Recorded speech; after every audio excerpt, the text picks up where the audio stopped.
Bonjour, prenez place, vous pouvez vous asseoir, rangez vos téléphones. Aujourd'hui, nous allons parler d'une nouvelle leçon, la culture. Alors, c'est tout un chapitre dans lequel on parlera aussi de l'art, la religion, on en a déjà parlé, enfin, vous verrez tout ça. Mais tout de suite, une leçon introductive sur la culture. Alors, la culture, elle pose un problème, c'est de savoir si l'homme est encore un être de nature ou seulement un être de culture. Pour comprendre cette question, il faut bien comprendre que la culture en philosophie, elle s'oppose à ce que c'est à la nature. C'est-à-dire qu'il y a la nature, et on verra qu'il y a même une nature de l'homme, et puis la culture, c'est tout ce qu'a fabriqué l'homme, tout ce qui est le résultat d'un travail de l'homme, comme on va le voir. Donc déjà, une définition de la culture extrêmement large, qui dépasse ce que l'on a l'habitude d'appeler la culture, inclut et dépasse ce qu'on a l'habitude d'appeler la culture. Alors, on va rentrer plus dans le détail pour connaître les définitions de la culture, de la nature et du travail, on va le voir. Alors, la culture, c'est la nature, le travail de l'homme, plus le travail de l'homme qui transforme la nature, et cela fait ce qu'on appelle en philosophie la culture. Donc on arrive à cette définition, la culture, c'est le travail de la nature, tout simplement. La culture, c'est l'ensemble des productions matérielles et intellectuelles de l'homme. Si on veut rentrer plus dans le détail, on va voir la définition de ce que c'est que la nature. Tout ce qui existe dans l'univers hors de l'être humain et de son action. Le milieu physique où vit l'humanité. On pourrait le comparer à l'environnement, au milieu, à la Terre. Alors en quelque sorte, c'est tout ce qu'il y a avant que l'homme apparaisse, en quelque sorte. En tout cas, avant que l'homme ne transforme la nature. Et la culture, évidemment, c'est l'ensemble des activités par lesquelles l'homme transforme la nature, ainsi que les produits de ces activités. Donc toutes les productions matérielles, morales et spirituelles de l'homme. Donc ça va par exemple de l'agriculture à l'architecture, en passant par tout ce qui est aujourd'hui noté dans les livres ou les ordinateurs. Donc un champ très large pour la culture, encore une fois. Et comme on a vu que la culture est le résultat du travail de la nature, il faut bien être clair sur ce que c'est que le travail. C'est l'ensemble des activités humaines, manuelles ou intellectuelles, organisées en vue de produire ce qui est utile. On le voit sur les images, c'est à la fois la transformation immédiate de la nature, avec l'agriculture, mais c'est aussi des productions intellectuelles spécifiques à l'homme. Alors, si on veut donner quelques exemples, par exemple, le cuit, c'est du côté de la culture, le cru, ce sera du côté de la nature. Bon, c'est une différence que reprendra Lévi-Strauss, mais nous allons en parler un petit peu plus loin. Habillé, évidemment, c'est du côté de la nature, le nu, c'est du côté de la culture. Pardon, c'est l'inverse. Le cri, c'est du côté de la nature, et la parole, c'est du côté de la culture. La musique, côté culture, le bruit, par contre, côté nature.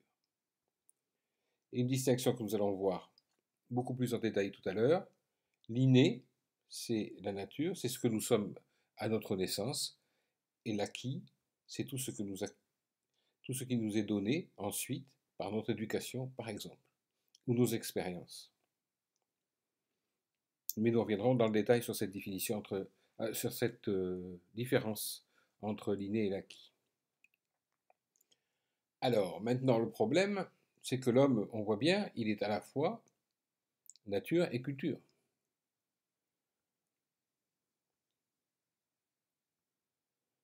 Mais, reprenons la question du départ, est-ce que l'homme est encore un être de nature ou seulement un être de culture?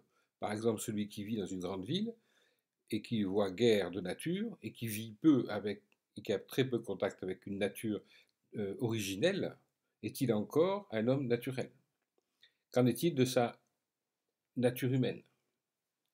Alors, on peut on peut chercher une définition, une description de ce que c'est que l'homme sans la culture, pour savoir s'il en reste quelque chose en quelque sorte en nous aujourd'hui. Alors, c'est Rousseau qui explique ça.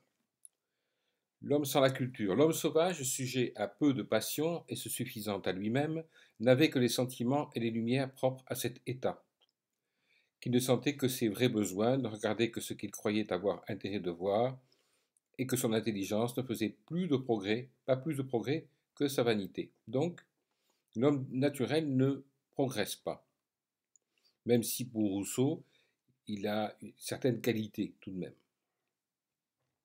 Si par hasard il faisait quelques découvertes, il pouvait d'autant moins la communiquer qu'il ne reconnaissait pas même ses enfants, c'est-à-dire qu'il lui manquait l'un des euh, points essentiels de la culture, on le verra aussi, c'est la parole, le langage. L'art périssait avec l'inventeur, il n'y avait ni éducation ni progrès, les générations se multipliaient inutilement, et chacune partant toujours du même point, les siècles s'écoulaient dans toute la grossièreté des premiers âges, l'espèce était déjà vieille, et l'homme restait toujours enfant. Très belle phrase pour terminer. Donc on voit déjà apparaître par contraste, par la négative, ce que c'est que la culture. Eh bien, c'est le langage, c'est l'art, c'est l'éducation, et c'est le progrès, puisque sans culture, dans le fond, on répéterait, nous explique Rousseau, tout le temps la même chose, on n'aurait pas évolué. Et nous serions toujours dans des grottes. L'espèce était déjà vieille et l'homme restait toujours enfant. Pas de progrès. Si bien que, par contraste, on peut cette fois définir ce que c'est que la nature humaine, essentiellement comme quelque chose qui est culturel. La nature humaine est indissociable de la culture. Sans culture, l'homme n'aurait ni langage, on vient de le voir, ni histoire, ni savoir, ni religion, ni art. Donc c'est ce que nous verrons plus dans le détail un petit peu plus loin, mais ça nous donne une idée donc du fait que l'homme s'est éloigné de la nature. En somme, il y a la nature et la culture qui est le résultat de la transformation de la nature par le travail. La question est de savoir si l'homme a encore quelque chose de naturel ou s'il est totalement éloigné de la nature par la culture. C'est ce que nous allons chercher dans un deuxième paragraphe. Alors les choses ne sont pas aussi simples et on va bien voir qu'il nous reste quelque chose de notre nature. C'est ce qu'on appelle l'inné. L'inné, c'est ce que l'on possède dès la naissance. Évidemment, nous ne naissons pas sans rien. Nous avons une nature qui tout le monde partage évidemment, et un certain nombre de compétences, même si elles ne sont pas encore toutes développées, elles sont là. Donc elles sont innées, il n'y a pas besoin de nous les apprendre, elles sont déjà là. Ce sont des choses avec lesquelles on est. Donc, comme les deux zèbres vous en discutent ici. Mais il y a aussi, évidemment, on l'a vu tout à l'heure, l'acquis.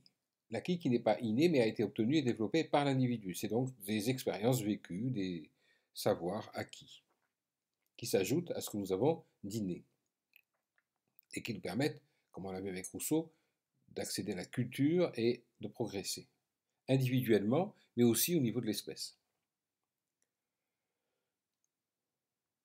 Donc une évolution grâce à l'acquis. Alors l'acquis, c'est ce qui n'est pas inné, mais le fruit de l'adaptation d'un individu vivant à son environnement. Alors ça, c'est très important. Il faut savoir que si on passe de l'inné à l'acquis, c'est pas simplement parce qu'on nous apprend des choses et qu'on est des bons élèves, c'est parce que l'homme a besoin de s'adapter, ayant eu besoin de s'adapter à son milieu, et Dieu sait qu'il a su le faire, puisqu'aujourd'hui il occupe la terre entière, alors qu'il est parti, on pense, de l'Afrique, et on le retrouve au pôle. Donc il a bien su à chaque fois s'adapter et ne pas rester simplement à ce que lui avait donné la nature. Il a fallu qu'il acquiert un certain nombre de savoirs, une culture qui lui a permis de s'adapter. Cette adaptation, elle est fondamentale. Et elle nous permet, dans le fond, de comprendre qu'on ne sommes pas si éloignés que ça de notre nature, mais que simplement, aujourd'hui, notre culture, c'est une adaptation de nos compétences naturelles. Si bien qu'on peut dire que l'inné naturel plus l'acquis et l'adaptation, ça fait la culture. Alors, il va être intéressant de voir comment se passe cette adaptation qui fait passer de l'inné à l'acquis, et donc de la nature à la culture. Nous allons pouvoir le savoir grâce aux philosophes qui nous ont parlé de constructivisme et d'adaptation.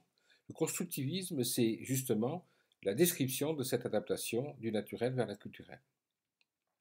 Alors, au début, nous explique les constructivistes, on va voir que Piaget en fait partie, mais je vais le voir un petit peu plus loin. Sujet sans culture, on a des capacités innées, mais il y a des phénomènes nouveaux qui nous obligent à nous adapter. Et cette adaptation, c'est ce qui nous fait trouver des solutions et qui fabrique la culture. L'acquis, un petit peu, dans le fond, on n'en est pas si loin. Quand vous êtes en classe, vous avez des capacités, mais un certain nombre de problèmes vous sont posés par vos professeurs qui vous obligent, si vous êtes plein d'énergie, mais vous êtes toujours plein d'énergie, à vous adapter, à résoudre ces problèmes. Et quand vous avez réussi à résoudre ces problèmes, dans le fond, vous avez trouvé des solutions qui vous permettent d'acquérir des connaissances et des nouvelles compétences. C'est ce qui est vrai donc au niveau de l'espèce et de l'histoire de l'humanité, est vrai aussi pour chacun d'entre nous, quand nous voulons acquérir une culture. Un exemple d'adaptation d'actualité, face à ce qui s'est passé récemment, face à un problème énorme qui a touché l'humanité entière, eh bien, on a cherché à s'adapter tout simplement par le confinement. Voilà un exemple aussi d'adaptation. On peut simplifier le schéma en disant il y a l'idée naturelle, il y a une adaptation qui nous permet d'acquérir l'acquis et la culture. C'est ce que nous allons voir tout de suite avec donc l'inné plus l'acquis, c'est égal à la culture.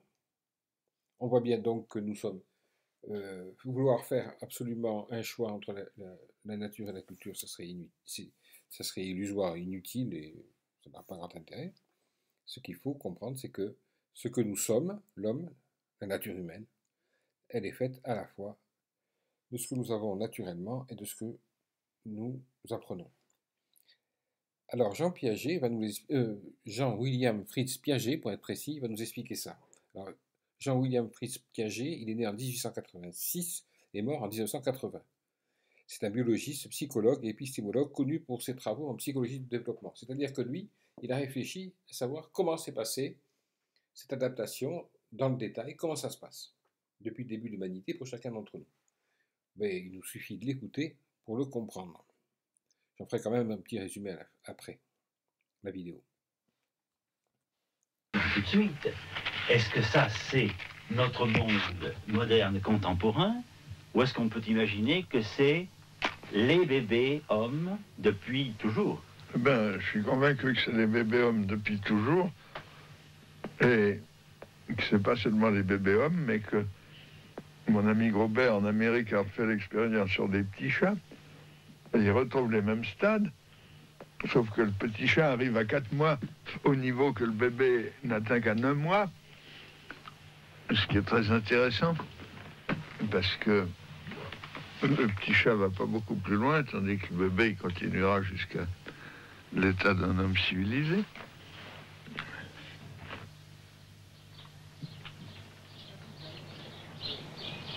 Et comment ça se fait que ce soit comme ça? Comment ça se fait que l'homme ait dépassé l'animal? Oui. La solution classique, c'est le langage et la culture qui permet d'abréger beaucoup l'apprentissage avec la transmission d'une génération à l'autre. Mais c'est pas une réponse parce qu'il reste à se demander pourquoi. Et là, il n'y a pas de réponse. Ah ben la réponse, c'est l'éclatement de l'instinct qui était trop limité dans sa programmation. Mais pourquoi a-t-il décidé qu'il était trop limité? Ah ben parce que avec telle situation écologique des chimpanzés, par exemple, commençant à grimper sur les arbres, à marcher en station quasi droite, etc., ben, il y a des séries de problèmes nouveaux, quoi. Alors si l'instinct ne suffit pas, il faut bien trouver autre chose. L'être vivant contraint à inventer. Voilà la liberté bizarre de Piaget. Liberté quasi biologique, inscrite au cœur de l'organisme. De la cellule au cerveau humain, elle traverse le règne vivant de part en part. Il faut trouver autre chose, perpétuellement. C'est un problème qui se pose toutes les fois que le sujet se trouve en présence d'une situation nouvelle. Il faut construire, il faut répondre aux problèmes. L'intelligence, c'est par définition l'adaptation à des situations nouvelles. C'est donc une construction continuelle de structure. Il faut assimiler et accommoder. Oui, mais ça, c'est un langage fonctionnel. Alors expliquez-moi ça. Qu'est-ce que c'est que l'assimilation et qu'est-ce que c'est que l'accommodation? Ah ben là, Voici, dit Jean Piaget. Assimiler, c'est se nourrir, ou bien se pénétrer du sens des choses. Ainsi, toute la vie mentale, comme la vie organique elle-même, assimile le milieu qui l'entoure, grâce à des structures qui sont des systèmes organisés, ayant leurs propres lois, structures biologiques ou structures de l'esprit. D'autre part, ces structures elles-mêmes se réajustent en fonction des transformations subies. Elles s'accommodent au milieu extérieur. Ce mécanisme perpétuel est mu par les besoins. Mais le besoin lui-même est toujours la manifestation d'un déséquilibre, organique ou mental. Bon, nous avons vu le détail de ce que nous avions expliqué auparavant. Donc un instinct, des phénomènes nouveaux, et encore une fois l'adaptation et l'équilibration qui nous permettent de construire une culture. On remarquera par exemple que l'instinct a éclaté, comme le dit Piaget, c'est-à-dire que si nous étions restés au niveau des animaux, dans le fond, on n'aurait pas su s'adapter à des situations nouvelles. Et d'ailleurs, les animaux ont tendance à rester essentiellement dans les mêmes milieux parce qu'ils ne savent pas s'adapter à des nouveaux milieux. Et si quelquefois les milieux changeaient de manière trop importante, ils disparaissent. Même si l'évolutionnisme nous a montré qu'il y avait des moyens d'évoluer quand même, mais on voit bien pour le schéma général que c'est ce qui se passe, en tout cas pour nous. L'instinct a éclaté et est devenu notre intelligence. Alors pour reprendre ce que nous venons de voir, le constructivisme montre que la nature innée de l'homme pour s'adapter à des situations nouvelles fabrique des solutions culturelles. L'inné et l'acquis sont additionnés pour permettre le progrès de l'homme. Lévi-Strauss, dont nous allons parler bientôt, nous dit « L'intelligence est une adaptation au milieu extérieur comme toute adaptation ». L'anthropologie structurale, ça c'est l'anthropologie qu'utilise particulièrement Lévi-Strauss, une autre branche de la philosophie, réintègre l'homme dans la nature. Effectivement, en même temps, en montrant l'évolution de la culture et tout ce qu'elle a apporté à l'inné, on voit quand même que la culture, elle n'est pas séparée de la nature. C'est une continuité, une évolution, mais pas une séparation. Donc nous pouvons dire, nous nous étions demandé si l'homme avait encore quelque chose de naturel. Nous voyons que la culture s'appuie sur l'inné pour permettre à l'homme de s'adapter par le moyen de nouveaux acquis. La culture est donc le fruit à la fois de l'inné naturel et de l'adaptation acquise. Il reste un problème à résoudre, mais sachant que les milieux naturels sont différents, les cultures sont aussi extrêmement différentes. Peut-on comparer les cultures et par exemple en supposer certaines supérieures à d'autres? En effet, la question se pose de savoir si, dans le fond, puisque les cultures ont répondu et ont cherché à s'adapter suivant le milieu, évidemment, à chaque milieu sa culture en quelque sorte.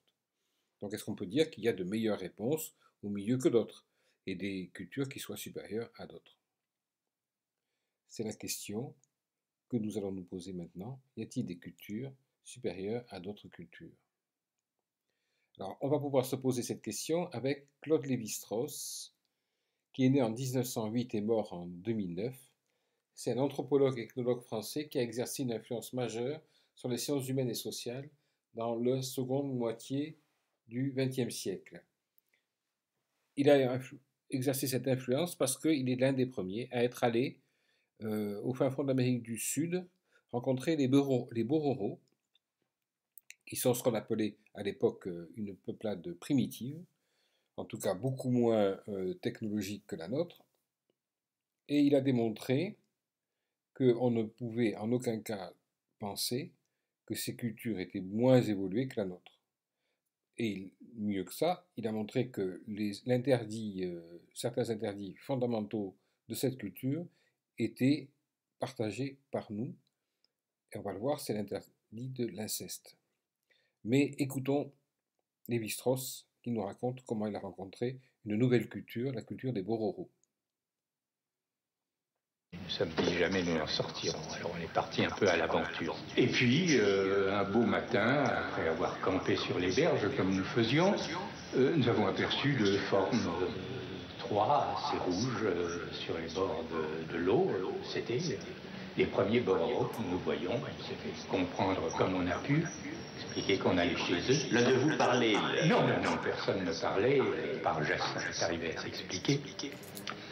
Ils sont partis en éclaireur nous annoncer, et puis nous avons débarqué à un endroit sur la berge où il y avait une quantité, alors d'Indiens, une quantité, j'exagère pas, j'exagère parce qu'il y avait peut-être au total 140 personnes dans ce village. Mais enfin, tout un groupe d'Indiens qui s'agitait, et c'était eux qui nous attendaient. Et nous avons grimpé la berge qui était très abrupte, et là, on s'est trouvé en présence du village qui était au bord de l'eau, et qui était un spectacle étonnant parce que les Bororo sont un morceau de roi pour les ethnologues, en ce sens qu'ils ont une organisation sociale très très compliquée qui se trouve entièrement inscrite dans le plan du village. C'est un grand village circulaire avec au milieu une hutte beaucoup plus grande que les autres, qui est la maison des hommes, le club masculin, où les célibataires dorment, où les hommes mariés travaillent, parce que c'est une société matrilinéaire, les huttes familiales appartiennent aux femmes, et les hommes, par conséquent, habitent chez leurs femmes. Ils ne sont chez eux que dans leur club central.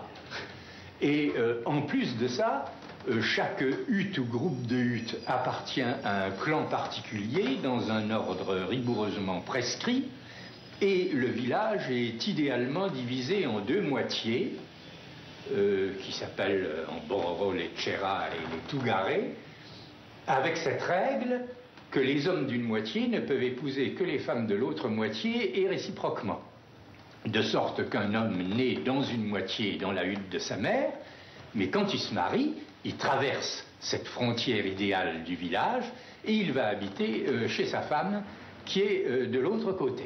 C'est un type d'organisation sociale qui est bien connu par le monde. On en connaît de très nombreux exemples. Et après tout, il faut bien reconnaître que le mariage est un échange, pour autant que chaque fois qu'un mariage ait lieu, une femme d'une famille déterminée est échangée avec une autre famille, qui elle-même donnera sa femme à une troisième, et ainsi de suite. Alors la division en deux moitiés, c'est la solution la plus simple qu'on puisse donner au problème. Que ce soit les femmes qui circulent ou que ce soit les hommes qui circulent, ça c'est un choix différent selon les sociétés. Les Bororo, eux, choisissent que les femmes soient permanentes et que les hommes soient ambulants. Et oui, vous avez écrit d'ailleurs, la prohibition de l'inceste, c'était au fond la société elle-même.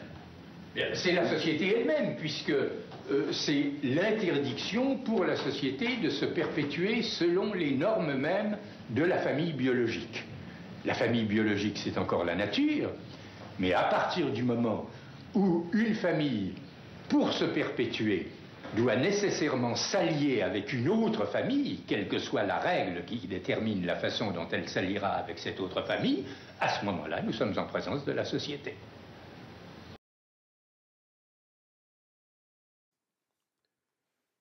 Nous voyons donc que, en rencontrant cette culture, aussi éloignée soit-elle, Lévi-Strauss nous démontre qu'il n'y a pas de supériorité de culture et que non seulement il n'y a pas de supériorité, mais il y a des ressemblances entre les cultures. Écoutons-le plus dans le détail. En projetant, si l'on peut dire, les sœurs et les filles en dehors du groupe consanguin, en leur assignant les époux provenant eux-mêmes d'autres groupes. La prohibition de l'inceste noue entre ces groupes naturels des relations d'alliance, les premières qu'on puisse qualifier de sociaux.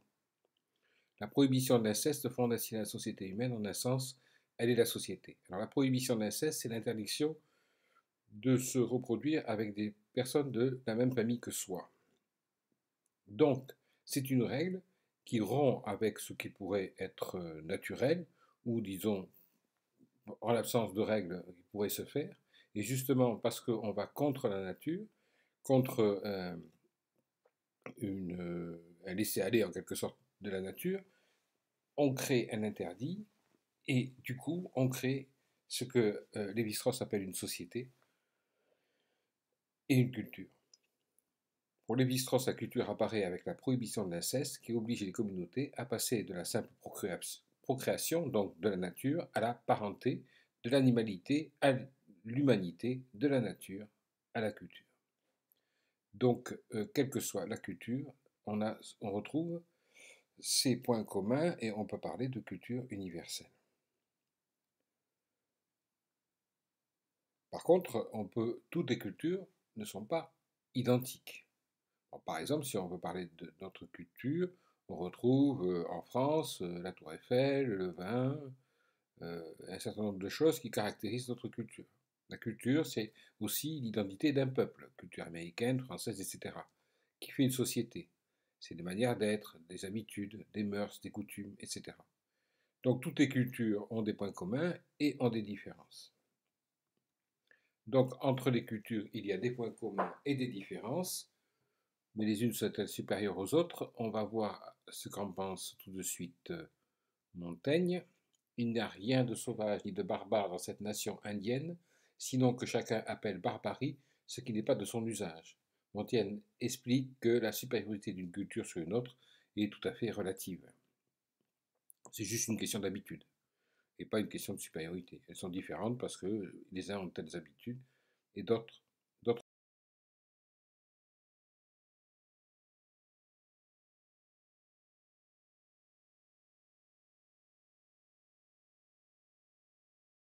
aux autres.